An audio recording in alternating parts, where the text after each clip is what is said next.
함께 나눌 하나님의 말씀은 사무엘상 17장 45절입니다. 다윗이 블레셋 사람에게 이르되 너는 칼과 창과 단창으로 내게 나아오거니와 나는 만군의 여호와의 이름 곧 네가 모욕하는 이스라엘 군대의 하나님의 이름으로 네게 나아가노라. 아멘. 오늘은 사무엘 상하 전체를 관통하는 주인공 다윗에 대해서 묵상을 하도록 하겠습니다. 아마도 몇 주간은 이 소년 다윗부터 그리고 이제 노년 다윗에 이르기까지 그 다윗의 일생에 걸친 그 신앙과 그의 하나님에 대해서 우리가 이제 살펴보게 될 텐데, 오늘은 그 중에서도 이 소년 다윗 그리고 이제 골리앗과의 그 싸움을 중심으로 우리가 우리 신앙에 대해서 한번 생각을 해보도록 하겠습니다. 지난주에 말씀드렸던 것처럼 이 사울 왕은 이제 사무엘과 결별했습니다. 그리고 나서 내리막길을 걷게 됩니다. 사울은 그때부터 여러 가지 많은 변화를 겪는데 가장 중요한 것이 이제 심리적인 변화였어요. 정신적으로, 심리적으로 영혼이 굉장히 쇠약해져 갔습니다. 성경은 그 상태를 두고 사울이 악령이 들렸고 그렇게 악령으로 말미암아 번뇌하게 되었다라고까지 설명합니다. 굉장히 심각한 상태였다는 거죠. 그러나 지금도 마찬가지겠지만 이 고대 시절부터 이러한 어떤 그 심리적으로 괴로워하고 있는 사람에게 이 음악이라는 것이 하나의 실질적인 치료 효과를 냈다는 것은 널리 알려져 있었던 것 같습니다. 그래서 사울은 자신의 신하 중 한 사람에게 이스라엘 사람들 중에 이 음악에 재능이 있는 사람을 데려오라고 명령합니다.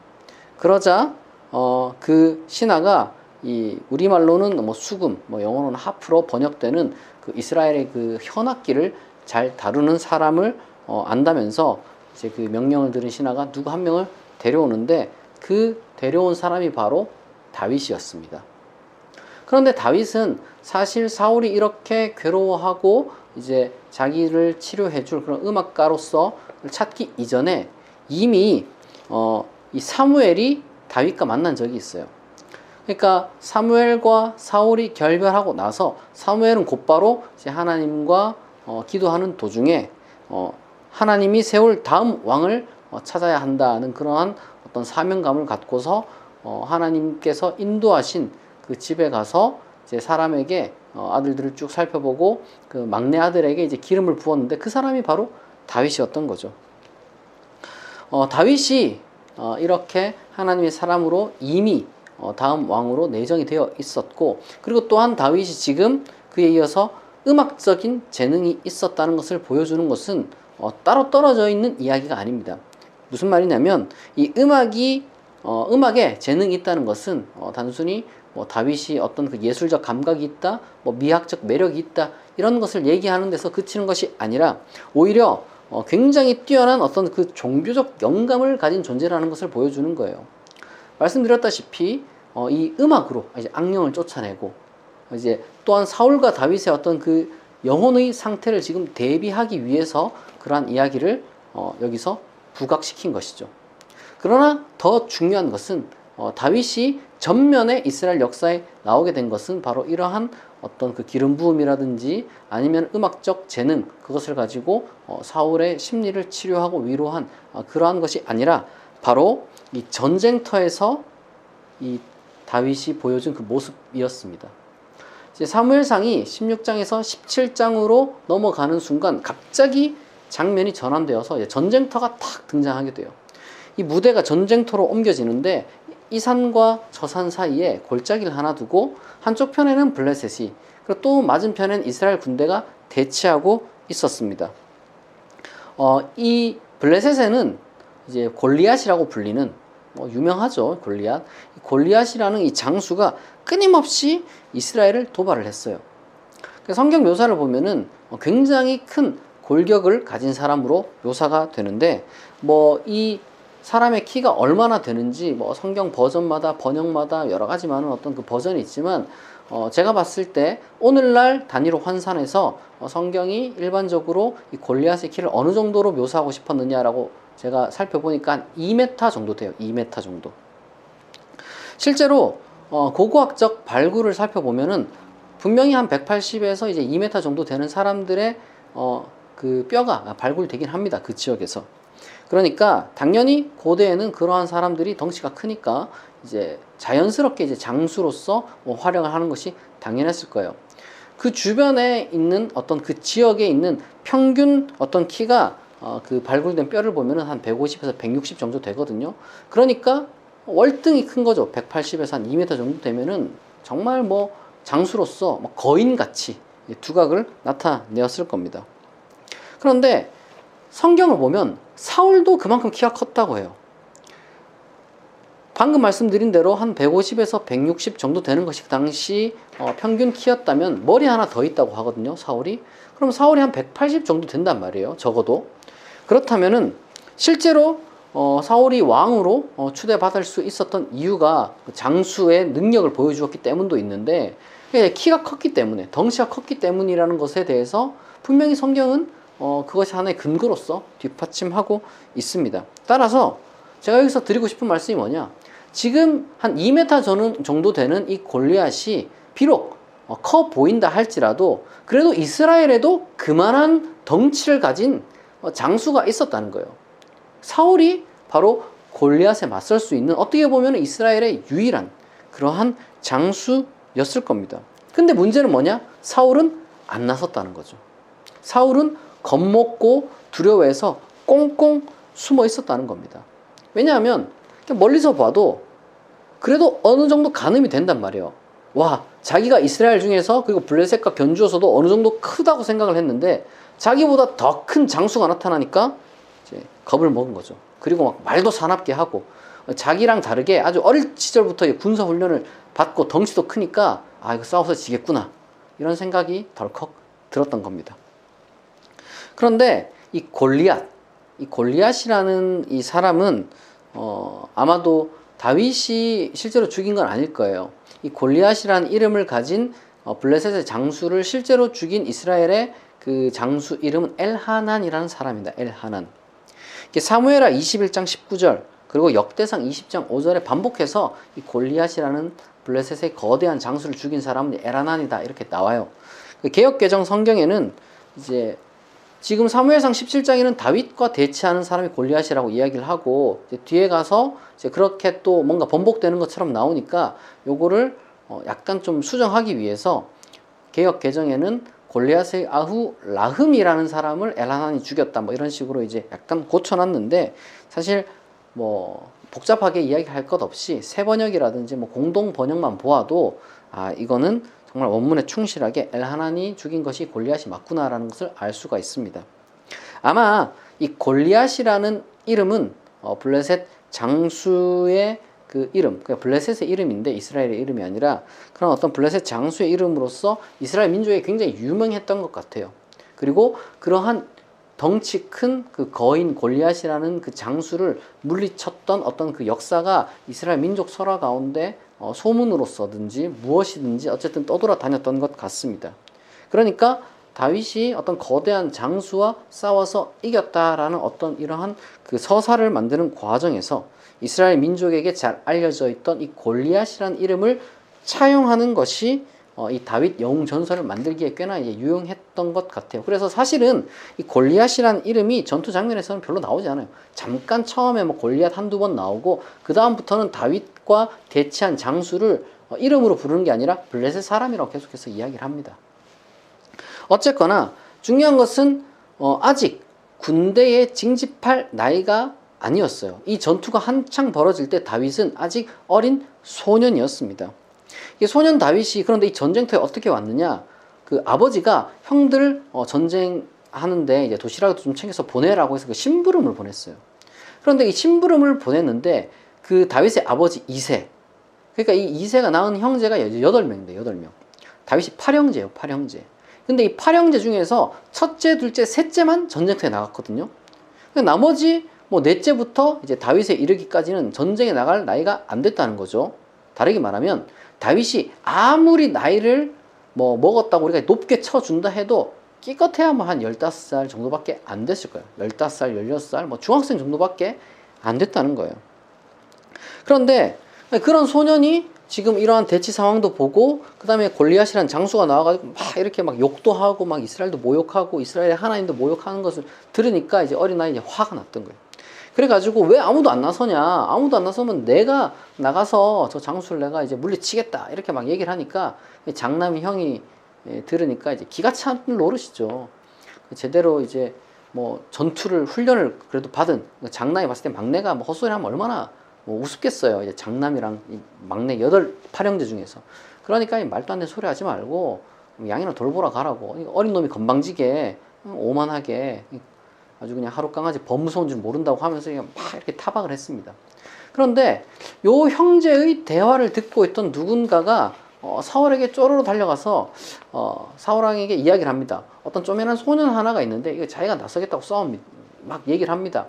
아무도 나서겠다고 한 사람 없고 사울 왕 스스로도 이게 지금 나서야 하는 분위기인가 이렇게 좀 고민하고 있던 차에 이 신하의 보고가 얼마나 반가웠겠어요. 그러니까 이제 그 소년인 다윗을 불러옵니다.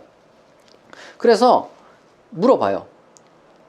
이 어린 소년아, 너는 아직 어리고, 근데 이제 저기 골리앗이라는 저 장수는 어릴 때부터 이제 전사로 컸고 이제 너랑 덩치가 비교할 수 없을 만큼 큰데 그래도 네가 어떻게 싸우겠냐 이렇게 이제 물어봐요. 근데 사실 어떻게 보면 되게 우스운 장면이죠. 아무리 그래도 그 형제들끼리 티격태격 하는데 그 쪼매난 놈이 도시락 가지고 왔는데 그거 뭐 자기가 싸우겠다고 하면은 진짜 빨리 돌려보내는 게 정상이잖아요. 근데 그거를 보고한 신하도 우습고 사울이 진지하게 그럼 그 꼬마 한번 데려와봐 이렇게 말하는 것도 얼마나 우스워요. 그런데 제 생각에는 그래요. 이 사울이 상식적으로는 이성적으로는 이 꼬마를 빨리 돌려보내는 게 맞아요. 근데 마음 한켠에는 어쨌든 누구라도 저 장수만 쓰러뜨려 준다면 어떤 식으로든지 간에 그러면은 뭐 비록 자기가 저 장수를 쓰러뜨린 건 아니지만 자기 휘하의 어떤 군인 한 명이 저 장수를 쓰러뜨린 게 되니까 저 장수만 쓰러뜨리면 뭐 전쟁에서도 이길 수 있을 것 같기도 하니까 지푸라기 잡는 심정으로 이제 그 소년에게 한번 매달려 본 거죠. 근데 이제 다윗이 뭔가 또 당돌하게 또 이야기를 하는 거예요. 겁먹고 허세였습니다. 죄송합니다. 이런 게 아니라 비록 자기가 군사 훈련을 받지는 못했지만 그럼에도 불구하고 자기가 양떼를 지키면서 뭐 사자라든지 곰이라든지 이런 어떤 그 야수들을 물리쳤던 그런 역사가 있는 사람이다. 하나님이 나와 함께 하시면 저 아무것도 아니다. 막 이런 식으로 막 얘기를 하는 겁니다. 제 생각인데 그 말을 믿을 사람은 아무도 없었을 거예요. 아무도 그 다윗이 한 말을 진짜로 무슨 뭐 새끼를 입에서 막 건져내고 막 찢어서 죽이고 이런 얘기를 안 믿었을 겁니다. 그런데 이 성경이 다윗을 거짓말쟁이로 지금 만들 이유가 없잖아요. 그러니까 제가 봤을 때 이것은 어떤 식으로든지 간에 이 다윗이라는 소년이 위기 상황 가운데서 용맹스럽게 그리고 지혜롭게 어떤 위기를 이겨낸 전력이 있고 분명히 그런 어떤 그 용맹함과 지혜가 이 하나님의 이름으로 어떤 승리로 이끌 수 있는 그러한 놀라운 기적이 일어나지는 않을까라는 어떤 그런 바램들이 아마 그 사울을 비롯한 몇몇 사람들 주변에 있었던 것 같습니다. 그리고 다윗 스스로가 항상 자신의 어떤 그런 경험을 하나님의 도움으로 해석할 수 있는 그런 굉장히 어떤 종교적인 신앙이 또 충만한 사람이었기 때문에 알게 모르게 빠져들었을 것도 같아요. 그러니까 일말의 기대감, 혹시나 어떤 기적이 일어나지 않을까라는 이런 일말의 기대감이 있었던 것 같습니다. 다윗을 믿었던 게 아니라 이 다윗의 이야기를 들으면서 혹시나 하나님이 뭔가 기적을 일으키진 않을까라는 어떤 그런 기대감 같은 것들이 생겨나기 시작한 거예요. 처음에 사울은 다윗에게 그래서 이제 갑옷도 주고 무기도 주려고 했는데 다윗에게 뭐 맞지 않았죠. 그래서 다윗이 아무런 보호 장구나 어떤 그 군사 무기 없이 그냥 전장에 나섰습니다. 성경을 보니까 다윗이 손에 막대기 하나 들고 그리고 이제 시내가 있으니까 거기서 매끄러운 돌 5개를 딱 취해가지고 자기 이제 이렇게 주머니에 넣고 이제 물매 하나를 딱 들고 나갔다고 해요. 그리고 딱 마주했는데 이제 골리앗은 다윗을 향해서 그리고 다윗은 또 골리앗을 향해서 서로 뭐 기싸움을 했습니다. 이 기싸움 중에 이제 다윗이 장난이 아니에요. 제가 이 다윗이 한 선포를 여러분들에게 읽어드리겠습니다. 너는 칼과 창과 단창으로 내게 나아오거니와 나는 만군의 여호와의 이름 곧 내가 모욕하는 이스라엘 군대의 하나님의 이름으로 내게 나아가노라. 오늘 여호와께서 너를 내 손에 넘기시리니 내가 너를 쳐서 네 목을 베고 블레셋 군대의 시체를 오늘 공중의 새와 땅의 들짐승에게 주어 온 땅으로 이스라엘의 하나님이 계신 줄 알게 하겠고 또 여호와의 구원하심이 칼과 창에 있지 아니함을 이 무리에게 알게 하리라. 전쟁은 여호와께 속한 것인즉 그가 너희를 우리 손에 넘기시리라. 뭐 대단하죠, 기백이. 그래서 이 다윗은 돌을 던져서 골리앗 이마에 명중을 시켰고 그를 기절시켰습니다. 그리고 나서 이제 그가 골리앗이 가진 그 칼로 그의 목을 베었습니다. 이제 블레셋 군대는 겁을 먹고 사이가 다 죽었겠죠. 그리고 이제 도망을 치기 시작했고 그 뒤를 추격하는 이스라엘 군대가 그들을 모조리 치고 다시 한번 블레셋에 대해서 대승을 거두게 되었습니다. 이 전쟁이 마무리된 후 사울이 다시 불렀어요, 다윗을. 그리고 이제 정식으로 네가 누구냐 이렇게 이제 물어봅니다. 그러자 다윗이 이렇게 대답을 합니다. 나는 주의 종 베들레헴 사람 이새의 아들이니이다. 이것이 이스라엘 역사 속에서 등장한 그 다윗의 영전설의 시작입니다. 오늘 이 이야기를 통해서 여러분들과 두 가지 정도를 같이 생각해보고 싶습니다. 첫째, 신앙이라는 것은 우리의 시야를 넓혀줘요. 우리가 종종 그런 이야기를 들어요. 현실이 이러한데, 이게 현실인데. 자꾸 뭐 현실 들먹이는 사람들이 있어요. 제가 때로는 분명히 좀 필요한 그런 말을 좀 들어야 될 사람이 있어요. 정말 환상 속에 사는 사람들이 있어요. 그런데 그렇다고 해서 그 현실 그러는 사람들 중에 제가 봤을 때는 이 넓은 시야를 가진 사람을 잘 만나지 못해요. 인간이라는 것이, 보는 것이 굉장히 좁은 시야입니다, 여러분. 현재의 아주 일부분만 보고 전체를 다 판단하려는 것, 굉장히 그거는 위험한 거예요.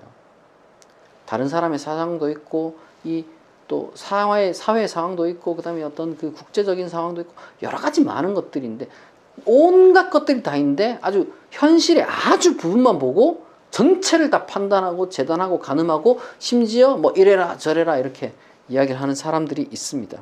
마치 사울과 이스라엘 같죠. 그런데 다윗은 그렇지 않았어요.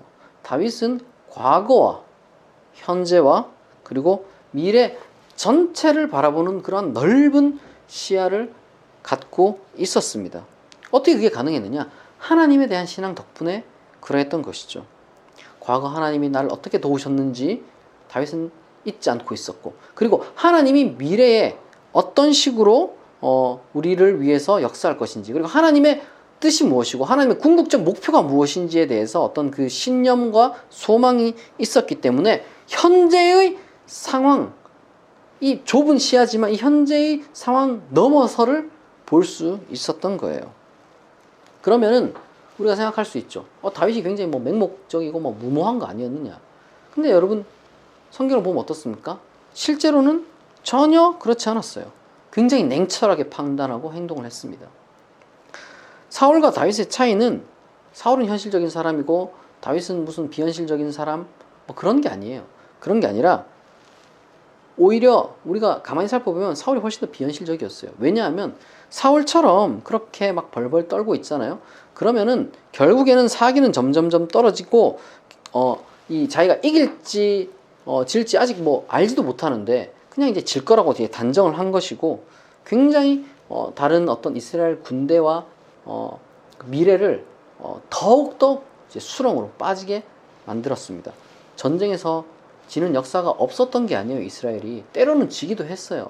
그러나 언제나 승리해서 지금까지 그 자리에 와 있는데 용기를 내지 않았던 그 사울, 어떤 정말 미래가 있을지 하나님에 대한 신앙이 하나도 없으니까 우리 인생에 있어서 다 실패를 하는 게 사람 인생이고 실패하고 일어나고 실패하고 일어나고 이게 인생인데 그 실패 한 번에 두려워가지고 도전조차 하지 않는 그러한 사람이 되어버렸고 리더가 그러니까 공동체 전체가 흔들리게 되는 거죠.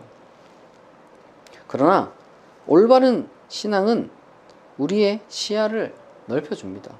그리고 용기를 가질 수 있게 만들어줘요. 여러분, 본래 이 사람이 어떤 마음 먹냐에 따라서 이 현실이 달라지게 되어 있는 거예요. 인간이 만드는 이 수많은 것들 다 물질적인 것들이죠. 근데 이 물질이 그냥 이렇게 자연스럽게 나온 게 아니라 인간이 생각하고 의지를 갖고 그리고 목표의식을 갖고 물질을 대하고 이 물질 세계를 대하니까 지금 우리가 가지고 있는 이 수많은 어떤 문명이 이루어진 거 아니겠습니까? 자연을 넘어서서 의지를 통해 의지를 발현함으로써 살아남은 것이 인간이고 발전한 것이 인간이고 그것이 앞으로 나아가야 될 우리 인류의 모습이에요. 그리고 그러면 성경 본문은 우리에게 어떤 의지를, 어떤 정신을, 다시 말해서 어떤 믿음을 가르쳐 주느냐? 하나님은 인간을 버리지 않고 올바른 길에 서 있는 사람을 보호하고 인도하신다는 것. 이게 다윗의 어떤 그 마음을 움직인, 다윗의 어떤 몸을 움직인, 그리고 다윗으로 말미암아 이스라엘을 승리로 이끈 바로 그 신앙이었습니다. 여러분, 이러한 신앙은 우리에게 용기를 가져다 주고 넓은 시야를 얻게 하며, 그리고 궁극적으로 그러한 용기와 넓은 시야는 우리로 하여금 승리를 가져다 주게 한다는 것을 여러분 꼭 기억하시기 바랍니다. 그리고 두 번째로는 우리가 이 본문을 통해서 절대 오해하면 안 되는 게 있는데, 하나님의 이름으로 싸운다는 것은 우리 욕망의 정당화가 아니에요. 다시 한번 말씀드립니다. 하나님의 이름으로 싸운다는 것은 나의 욕망을 정당화하는 그런 것이 전혀 아닙니다. 많은 사람들이 다윗의 구호를 따라서 외쳐요. 나는 뭐 만군의 여호와의 이름으로 나아간다. 전쟁은 하나님께 속한 것이다. 그렇게 하면서 자기 욕망을 위해서 사실 싸우고 자기의 편협한 신앙을 하나님의 영광으로, 하나님의 이름을 위한 것으로 포장하는 경우가 너무 많이 있습니다. 그런데 여러분, 다윗의 분노는 그런 게 아니었어요. 다윗의 어떤 분노는 정의와 공의와 일치했습니다. 무슨 말이냐? 정의와 공의가 나의 어떤 그 자아 실현과 일치되지 않는다면, 나의 소명과 일치되지 않는다면 그것은 결단코 거룩한 것이 될 수가 없는 거예요.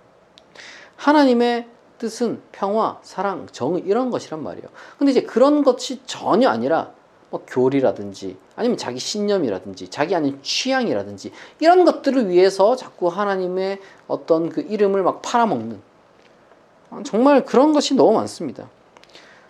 블레셋과 다윗의 그 이스라엘과 어떤 그 블레셋의 그 대결은 바로 그러한 어떤 하나님과, 그리고 어떤 그러한 하나님의 뜻과 상관없는, 하나님의 속성과는 전혀 상관없는 그런 것들의 대결로서 우리가 해석을 해야 돼요.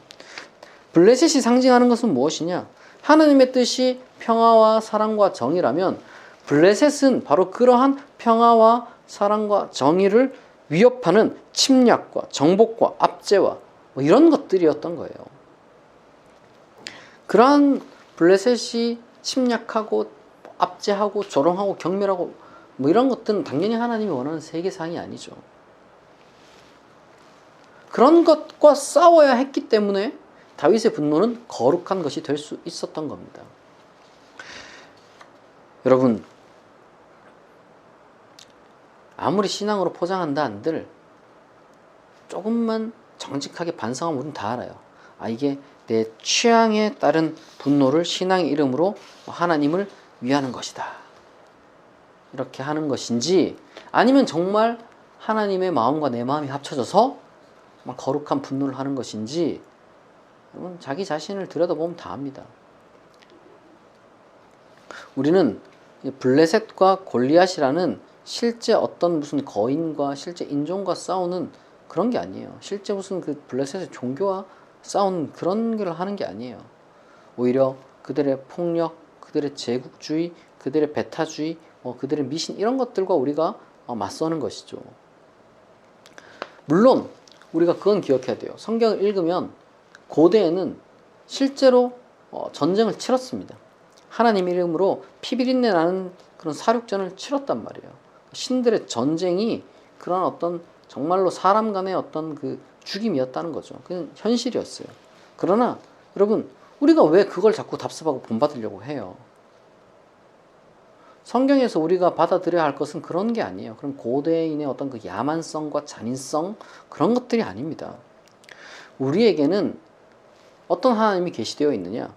사랑의 하나님, 자비의 하나님, 하늘에 계시는 돌보시는 아버지, 이 하나님이 우리에게 계시가 되었잖아요. 따라서 우리가 다윗에게서 배워야 하는 것은 어떤 그런 그 고대인의 그 야만적 속성이 아니에요. 그런 게 아니라 동시에 또 세계에 대해서 무관심하게 이기적으로 사는 그런 것도 아니고, 그리고 또한 야만적 신앙을 위해서 투쟁하는 인간이 되는 게 아니라 바로 다윗의 그러한 자세를 우리가 배워야 된다는 겁니다. 하나님 나라와 나의 소명을 일치시키는 것. 그러한 일치감. 정의와 공의의 실현이 나의 자아 실현과 일치되게 하는 것. 여러분, 이게 우리가 다윗에게서 배워야 할 하나의 신앙적 모습이고 태도라는 거예요. 물론 이게 굉장히 무거운 이야기일 수 있습니다. 나의 자아 실현도 아직 생각을 못하고 있는데 무슨 그걸 정의와 공의와 일치시키고, 굉장히 무겁고 어려운 이야기일 수도 있어요. 다만 그것은 우리의 이제 목표로 두고, 제가 여러분들에게 어떤 그 정도는 아니더라도 우리의 출발점을 그럼 무엇으로 삼아야 되느냐? 적어도 우리가 개인주의를 까지는 괜찮아요. 근데 이제 이기주의, 그리고 굉장히 비윤리적이까지 한 어떤 그 내 욕망의 실현, 여러분 이런 거를 하나님의 영광이다, 이런 것이 하나님의 뜻이다, 이런 식으로 우리가 좀 말도 안 되는 그런 어떤 그 신앙 구호를 외치는 걸 이제 멈추자는 거예요. 다윗의 이 본문을 그런 식으로 왜곡시키는 것을 멈추는 것에서부터 우리가 출발하자는 겁니다.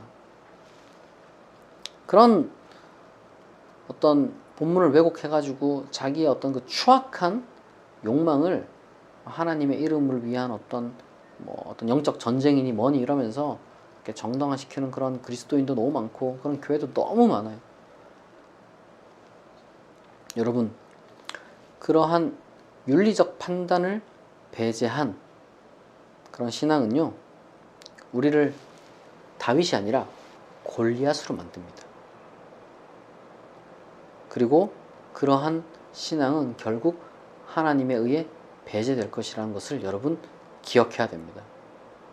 우리는 까딱 잘못하면 골리앗이 될 수도 있다는 것을 잊으면 안 돼요. 소년 다윗은 하나님을 믿음으로써 자신의 삶뿐만 아니라 이스라엘 민족에게 새롭고 밝은 미래를 허락했습니다. 여러분도 여러분의 삶의 미래를, 그리고 더 나아가 여러분 주변 사람들, 그리고 이제 우리 사회의 미래를 어둠에서 빛으로 이끌어낼 수 있는 그러한 신앙을, 그리고 그러한 실제적인 삶을 누릴 수 있기를 진심으로 축복합니다.